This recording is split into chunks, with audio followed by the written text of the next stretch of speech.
So, a lot of the time when I show people my calligraphy, and by show, I mean flex my skills, people always say that they wish they were skilled at calligraphy, but their handwriting's so bad they'll never learn the skills.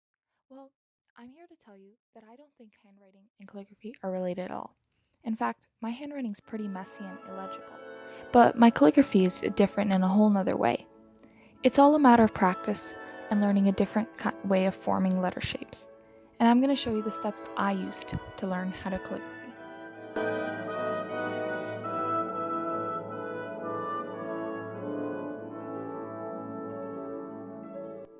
The first step in calligraphying, and perhaps the most important but most underlooked one, is how you form your letters, your alphabet. Now, the style of your letters depends on what kind of calligraphy you're doing. So the kind I'm showing, and the kind most of you guys are probably thinking about when you think about calligraphy, is modern brush pen. It's bouncy, it has thick strokes. It's beautiful, let's not lie.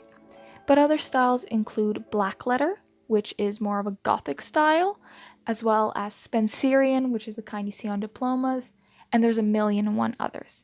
The point is, every alphabet is different, and you need to learn to form your letters first before you can even think about picking up a brush pen.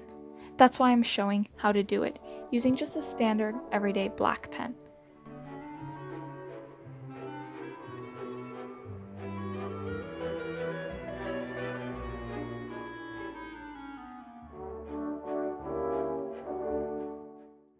The next step, I accidentally screwed up, and I said that it was the third step, when in reality was the second. But it's fine.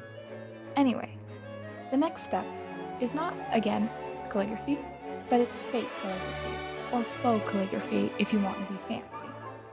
The basic principle of faux calligraphy is that you take the alphabet that you used previously, so it works best with bouncy modern calligraphy, and every time when the pen would move down, what's called a downstroke, every time that it moves down, you make the line thicker.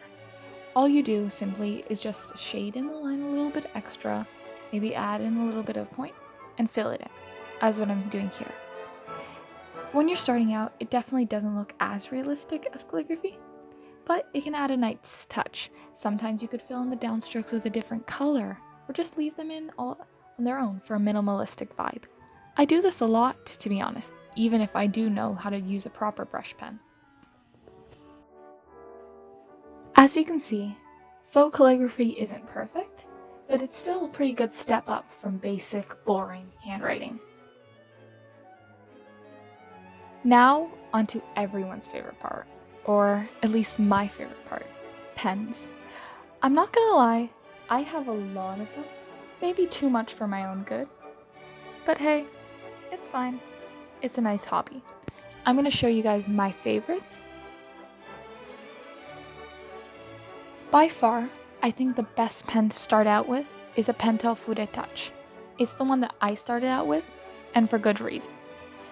It's small, but it still gives really good line variation, meaning it springs up quickly from thin to thick.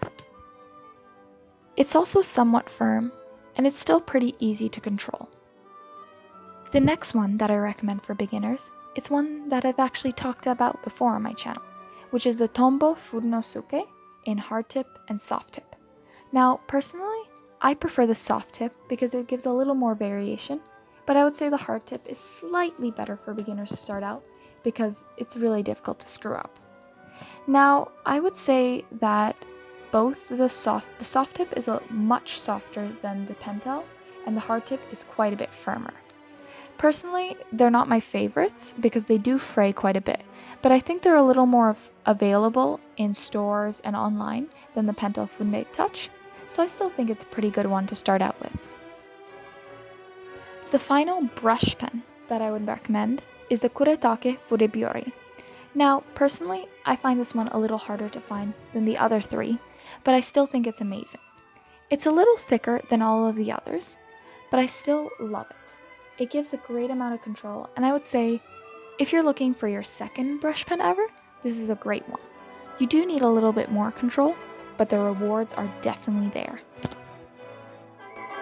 The last one that I would suggest beginners try actually isn't a brush pen at all. It's actually a marker. That is the Crayola Super Tips.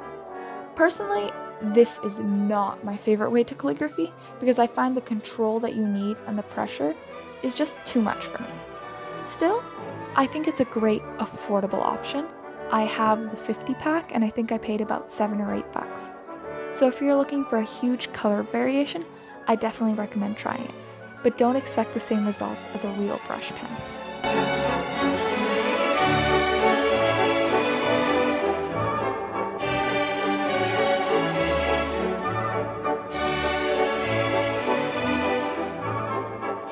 Now, to see it in action with a real brush pen. So the brush pen that I'm using here is one that I actually don't recommend for beginners. It's the Royal Talens Ecoline. It's my favorite brush pen because it's so flexible, but that's a downside for someone who's just starting out. So as you can see, what I do is the same principle of thin upstrokes and thick downstrokes. The pen will naturally flex down when you apply downwards pressure, so make sure to keep a light touch. Hold the pen at a 45-degree angle to avoid damaging it, and try to move with your wrist and your arm, not your individual fingers. I also excuse the large amount of ink on my fingers because I tried to fix a brush pen and then it exploded on me, which was great.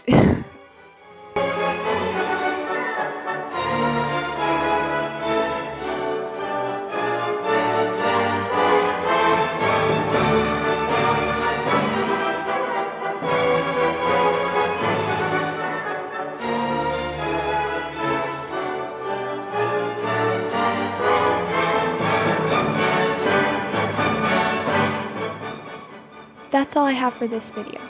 I thought I'd attach some clips of what my calligraphy used to look like when I first started out, a few months afterwards, and of course, what it looks like now. Progress isn't linear, but the most important thing by far is practice.